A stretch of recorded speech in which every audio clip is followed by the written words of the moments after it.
The Fed says all these higher prices we're paying are to be expected because the economy is returning to normal. But Allianz economist Mohammed... Allianz, that's Allianz. Oh, it is? Thank you. I'm going to botch this guy's name anyway, so you need to correct me. Allianz economist Mohammed El Arian, did I get it? I think it's pretty close. Did I stick the landing? Mm-hmm. Tells CNBC he's concerned that the Fed is heading into uncharted territory. What worries me is the inflation side. You've heard me over and over again. We've got to keep an open mind. What I'm seeing suggests it's not simply transitory. And the last thing we need is the Fed to slam on the brakes further down the road. We have no historical experience where the Fed has been late and we haven't ended up in a recession. So keep an eye on the Fed. Hopefully the Fed will respond. So if inflation is not transitory, that means it's here to stay. It's a long time problem.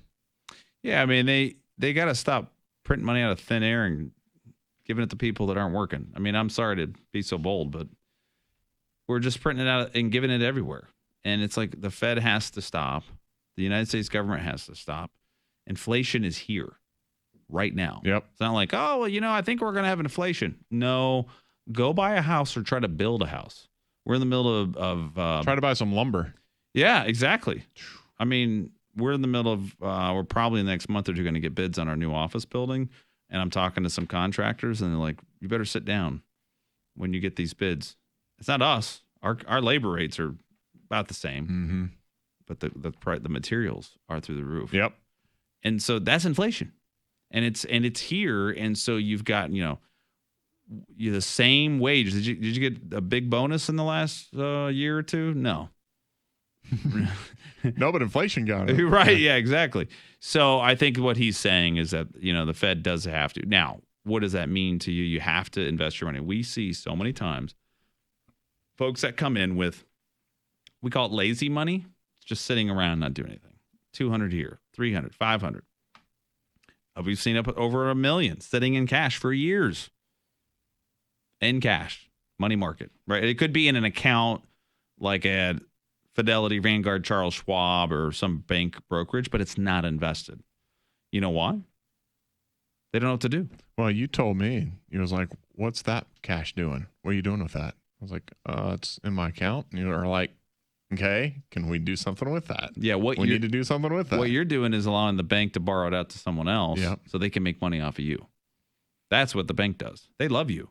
I mean, that's exactly what the banking model.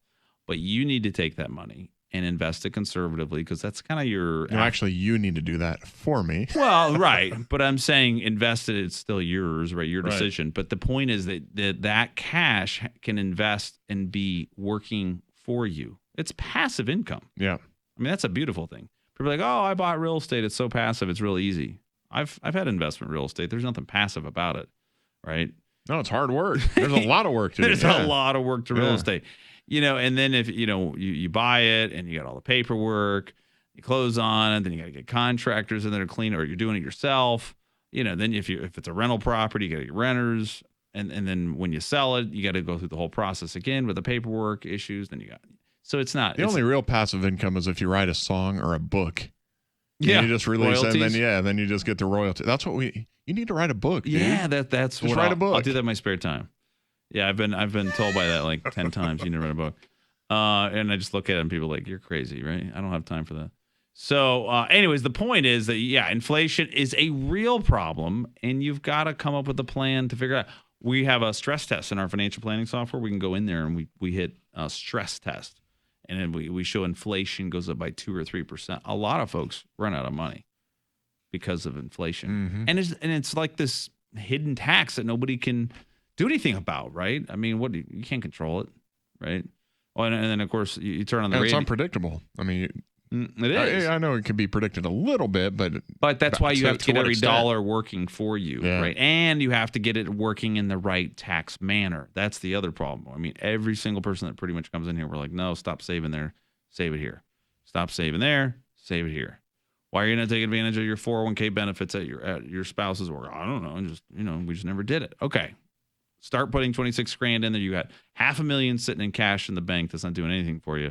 Fund your 401k. Now that money's growing tax-free. And those are the kind of things that you can help keep up with inflation. There are things you can do. You can't fix the government, or the Federal Reserve, right? But you can control your little world and your own little finance world. Allianz Yeah, and Arian. Yeah, you said it. I did. I got it. That's pretty good. Let me tell you what I do know how to pronounce. I know how to pronounce Integrity Financial Planning. That was good. You're talking about building the house. You're kind of the foundation of the house with this retirement blueprint plan. I mean, you're kind of laying the foundation. You're kind of pouring the concrete of the foundation. Yeah, I mean, you have to. I mean, if you're going to build the dream home, right? I know you've never built a custom home before, have Nope. you? Yeah. So, but that's, Why? I'll buy what's already built. Exactly. Yeah. Yeah, I haven't either. But if you did build, let's say, $1 million dream home, you're like, this is it. This is the one, right? Let me ask you this. Would you actually just go to your one contractor after your recent contractor experience No. that you've had? No. You don't And have if to- you're listening, I'm sorry, but Yeah. no, I'll interview 4 different contractors. Right. Yeah. 4 or 5. Yeah, we're going to get a ton of bids on this building. We're going to send them out as many as we can. Now, are they all going to respond? Are we going to interview every single one of them? But no, we're going to have a lot to compare, right? And be able to feel comfortable with that decision moving forward. And we had a gentleman call in. He had saved a few $1 million, and he'd been with this guy forever. And he said, "I'm not getting any tax planning advice. I'm just not getting nothing. I'm not getting anything. That's why I want to come in to see you." And then he said, and then he canceled his appointment. Said, I'm not really, I don't think I'm ready. I really like our guy. I was like, so you had $1 million home. I use the analogy. Your $1 million home, you're going to just trust the one contractor? Dude. Yeah. Really? Yeah. For your entire retirement, for the rest of your life, there could be something that could greatly impact it, and you're not going to find out about it. Talk to somebody else. Talk to Brian. Talk to somebody else. Just talk to someone.